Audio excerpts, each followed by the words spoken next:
बिजनी हालामनि फेरेंगा एफसीआ अदालगुरि डिमाकुसि अर्गें क्लाबखौ 1 गलाव फेजेननानै 3-2 गलनि फारागथियाव देरहासार जानो हायो। अदालगुरि जिल्लानि हरिसिंगायाव खुंगा 22थि भारत हादोरनां मुंख्लं जोहोलाव बालिराम बर' सनानि काप जोलुर बादायलायनायखौ दिनै बेखेवबाय। मोनसे समनि दुलाराय बर' फरायसा आफादनि गोख्रों मावथि गोलाव सम बर' हारिखौ बायदि अलखदनिफ्राय रैखाथि होबोना दावहा नांबोनाय आरो बड'लेण्ड सोमावसारनाय समाव अबथिरायै सुथुरनि आखायाव गावनि अबथिरा जिउखौ खोमानानै लानांनाय जोहोलाव बालिराम बर'नि मुङै दिनै अदालगुरि जिल्लानि सिङाव थानाय हरिसिंगा रबि काछारी मिनि स्टेडियामाव हरिसिंगा दखरा एबसु आरो हरिसिंगा स्पर्ट्स एसोसिएशननि बानजायनायाव बोसोरफ्रोमबो गाजा गोमजायै खुंबोबाय थानाय बायदियैनो देग्लायबो 22थि भारत हादरनां मुंख्लं जोहोलाव बालिराम बर' सनानि काप जोलुर बादायलायनायखौ दिनै बेखेवबाय। बे बादायलायनायनि हाबाफारि बायदियै फुंनि समाव फिरफिलाखौ बिरहोयो बिटिआरनि लेङाइ गाहाय मावफुं सोद्रोमा गबिन्द चन्द्र बसुमतारी, हरिसिंगा दखरा एबसुनि आफादगिरि नजित दैमारी आरो हेमेन बसुमतारी बिथांमोनहा बेलासि जोलुर गेलेनाय बादायलायनायखौ बेखेवनानै होयो बिटिआरनि गेलेमु बिफाननि मावफुं सोद्रोमा दावबायसा बर' बिथाङा लोगोसे मुंख्लं जोहोलाव बालिराम बर'नि मुंख्लं खाम्फायाव बिबार बावजेनगिरि महरै बावजेनो मिरु एबसुनि गेलेमु नेहादारि गणेश बसुमतारी बिथाङा मुंख्लं जोहोलाव बालिराम बर'नि असे बिनानाव लाबायनु बर' अदालगुरि जिल्ला एबसुनि लेङाइ आफादगिरि रबिन्द्र बर' आरो ओनसोलनि गोबां दैदेनगिरि बिथांमोनहा मख'जाथावदि दिनैनि 1थि फेरेंगा एफसीआ देरहासार जानो हायो। जोहोलाव बालिराम बर'आ नैबे अदालगुरि जिल्लानि हरिसिंगा ओनसोलनिमोन आरो बिथाङा जाय समाव जोंनि बड'लेण्ड सोमावसारनाया सोलिफुदोंमोन बे समाव उदखारनि आखायाव जिउ खोमानो गोनां जादोंमोन। दा बिथांनि जिउ बावनायनि जि बेसेन मावनानै गालांनाय बिथांनि जि बिदिन्थि बेखौ अराय गोजोरथि खालामनो थाखाय हरिसिंगा दखरा दुलाराय बर' फरायसा आफाद आरो हरिसिंगा रिजिनेल स्पर्ट्स एसोसिएशना बोसोरफ्रोमबो बे अल इन्डिया लेभेलाव फुटबल कम्पिटिशनखौ खुंबोदों आरो देग्लाय 22थि बोसोर आं बेयाव बाहागो लानानै बेखौनो बुंनो लुबैदों जे जिहेथु जोहोलाव बिथांनि मुङै बे जोलुर गेलेनायखौ होनाय जायो आरो बेनि उद्देশ্যआ बेनो जे बिथांनि मावनाय दांनायखौ बिथांनि आदर्शखौ अराय गोजोर खालामनो थाखाय होनाय जादों। दा बेखायनो जायफोर गेलेगिरि जायफोर रायजो राजा बे गेलेनायखौ नायनायजों लोगोसे बिथांनि जिउ जारिमिनखौ जाहाथे बयबो एसेबाबो मिथिनानै लायो आरो जोङो बड'लेण्ड सरकारनिफ्रायबो बे गेमखौ खुंनायाव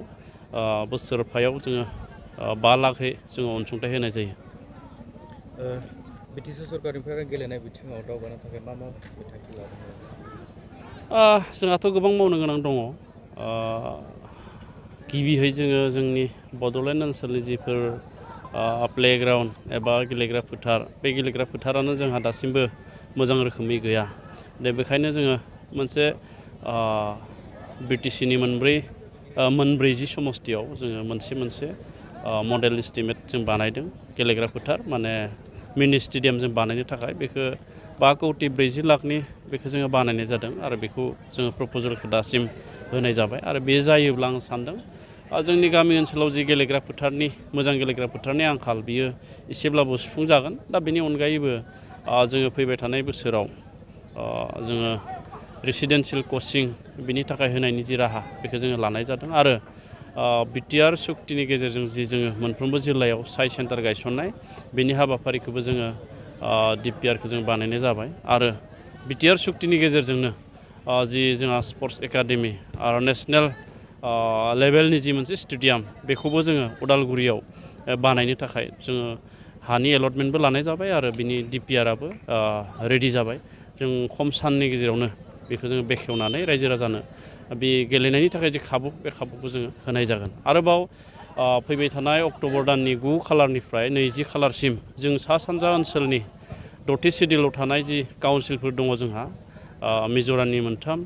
मेघालयनि 3, त्रिपुरानि 1, आसामनि 3 गासै 10 बे काउन्सिलफोरनि गेजेराव जोङो ISPL एबा इन्टार सेक्सनेल प्रिमियार लिग होननाय बेखौ जोङो खुंनो थाखाय थियारि खालामनाय जादों आरो 4 जिल्लायाव जोङो बेखौ सायख'नाय जादों फिल्डखौ बे 4 जिल्लायावबो जों बे गेलेनायखौ खुंगोन आरो बेनि गेजेरजों जोंनि जि गेलेग्रा बिथांमोनखौ जोङो थुलुंगा होनाय आरो जोंनि गेलेनायखौ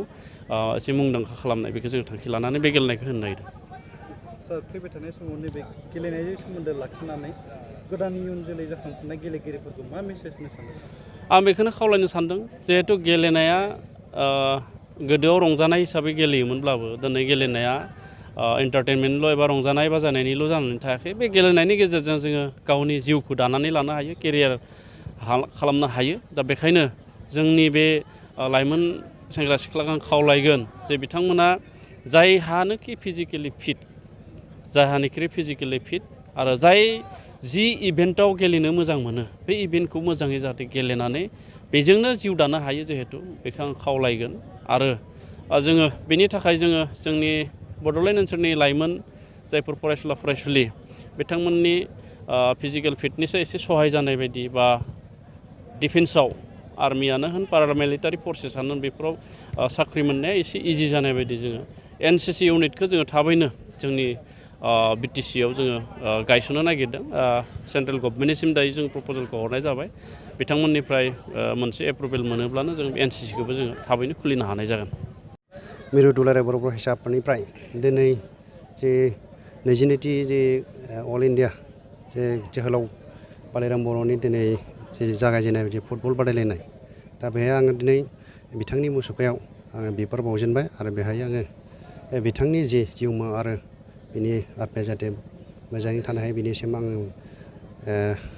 गोजोननायखौ बावहरग्रोदों आरो बिथांनि न'खरनिसिमबो आङो मोजां गोजोननाय बावहरदों आरो दिनै बिथांनि जि गोसोखांथि जे फुटबल बादायलायनायाव दिनै जोङो बिथांखौ जोङो मान होगोन मानो होनोब्ला दुलाराय बर' फरायसा आफादाव बिथाङा बड'लेण्ड सोमावसारनायाव उपेन्द्रनाथ ब्रह्मनि जे बिथांमोननि जे बियो जे दुलाराय बर' फरायसा आफादनि बुंथिगिरिमोन आरो बिथाङा लोगोसे बर' हारिनि थाखाय जि मावलांनांगौ बियो मोजाङै मावलांदोंमोन आरो बिथांखौ जोङो अरायसम गोसोखांबाय थानांगोन आरो फैबाय थानाय समाव जोङो दिनैनि जि फुटबल बादायलायनाया जाहाथे मुलुगनां जे अल इन्डिया बेसिसाव बेनि जे मुङा जाहाथे आवगायनो हायो बा गासिबो मानसिफोरा मिथियो बेखौ जोङो दुलाराय बर' फरायसा आफादनि जानानै जोङो मिजिंथिबाय आरो लोगोसे उदालगुरि जिल्ला दुलाराय बर' फरायसा आफाद आरो हरिसिंगा दख'रा दुलाराय बर' फरायसा आफादा जि दिनैनि जि खेलखौ सालायदों आरो बेयो जाहाथे दिनैनि टिमा मोजाङै मोजां गेलेनानै बिथांनि जि बालाइराम बर'नि जि आत्मा बेयो जाहाथे दिनै सान्ति बा खुसि मोनो आं बेखौनो मिजिंथिबाय। बर' फरायसा आफादहा जोंहा गोबां थांखि दङ आरो जोङो फैबाय थानाय समाव जोङो आन्डार 13खौ लानानै जे जा मोनसे जिल्ला नाङै बेयो खुंजाबाय आरो लोगोसे सेन्ट्रेलिनो जोंहा सेप्तेम्बर आरो अक्ट'बरनि बे गेजेराव मोनसे जोङो डिस्ट्रिक्ट वाइजै जोङो बेखौ जन वाइजै जोङो दुलाराय बर' फरायसा आफादहा जा गेलेहोगोन आरो बेहाय जोंहा मिजिंथिनाय दङ जे फैबाय थानाय जे गेलेगिरि जे आन्डार 13नि जे जोलुर बादायलायनाया मोजाङै जागोन आं बेखौ मिजिंथिदों आरो लोगोसे जोंहा बेहाय जायफोर जे पार्टिसिपेट खालामगोन आरो लोगोसे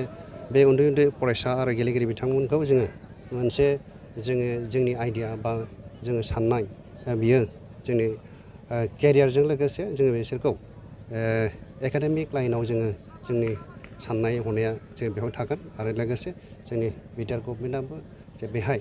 जे एकाडेमिक लाइनाव जे लांनो हायोबा जे सोलोंथाइजों लोगोसे गेलेनायाबो मोनसे मोजां जे गोजौआव दावगाहैनो हायो आरो लोगोसे जोंनि डिस्ट्रिक्ट स्टेट आरो नेसनेल जे बेफोराव पार्टिसिपेट खालामनो हागोन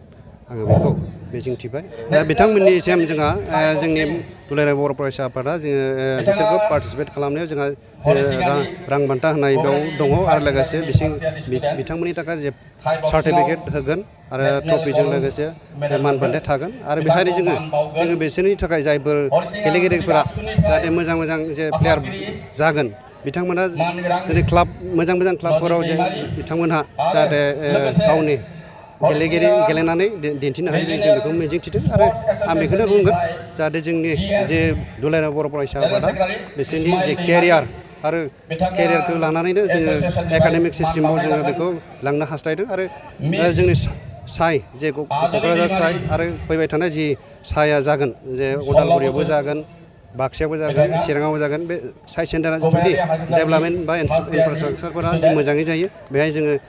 एजुकेसन केरियारखौ जोङो बेजोंनो जोङो साइजों लोगोसे लांफानो हास्थायदों শ্ৰদ্ধাৰ কোকৰাঝাৰবাসী জনগণ ইয়াৰ দ্বাৰা কোকৰাঝাৰ নগৰ কাৰ্যকৰ্তা সমিতিৰ অন্তৰ্গত অঞ্চলত বসবাস কৰা জনগণলৈ এটা জৰুৰী ঘোষণা আগবঢ়োৱা হৈছে কোকৰাঝাৰ নগৰ কাৰ্যকৰ্তা সমিতিৰ প্ৰপাৰ্টি বা হোল্ডিং টেক্সৰ সেল্ফ এছেছমেণ্টৰ আৰু ৰি এছেছমেণ্টৰ কাম চলি আছে যিসকলে সেল্ফ এছেছমেণ্ট আৰু ৰি এছেছমেণ্টৰ কামবোৰ এতিয়ালৈকে সম্পূৰ্ণ কৰা নাই তেওঁলোকলৈ আমাৰ বিনম্ৰ অনুৰোধ আপোনালোকে অতি সোনকালে অনলাইন যোগে সেল্ফ এছেছমেণ্ট আৰু ৰি এছেছমেণ্টৰ কামসমূহ সমাধান কৰি লওক তাৰ বাবে আপোনালোকে অনলাইন যোগে প্লে ষ্ট'ৰলৈ গৈ Assam property tax apps download কৰি এই এপছৰ দ্বাৰাই আপোনালোকৰ আধৰুৱা কামবোৰ সম্পূৰ্ণ কৰি ল'ব পাৰিব নতুবা play.google.com/store/apps/ৱেবছাইটৰ জৰিয়তেও আপোনালোকে আপোনালোকৰ কামবোৰ সমাধান কৰি ল'ব পাৰিব যদিহে আপোনাৰ অনলাইন যোগে আধৰুৱা কামবোৰ সমাধান কৰিবলৈ অসুবিধা হৈছে তেনেহ'লে আপুনি কোকৰাঝাৰ নগৰ কাৰ্যকৰ্তা সমিতিৰ অন্তৰ্গত ৱাৰ্ড কমিছনাৰৰ কাৰ্যালয়লৈ গৈ প্ৰয়োজনীয় আবেদন পত্ৰ অৰ্থাৎ ফৰ্মখন সোনকালে সংগ্ৰহ কৰি লওক বিতংকৈ জানিবলৈ কোকৰাঝাৰ নগৰ কাৰ্যকৰ্তা সমিতিত হৈ যোগাযোগ কৰিবও পাৰিব আপোনালোকৰ সহায়ৰ বাবে মেগা কেম্প অনুষ্ঠান অনুষ্ঠিত কৰা হৈছে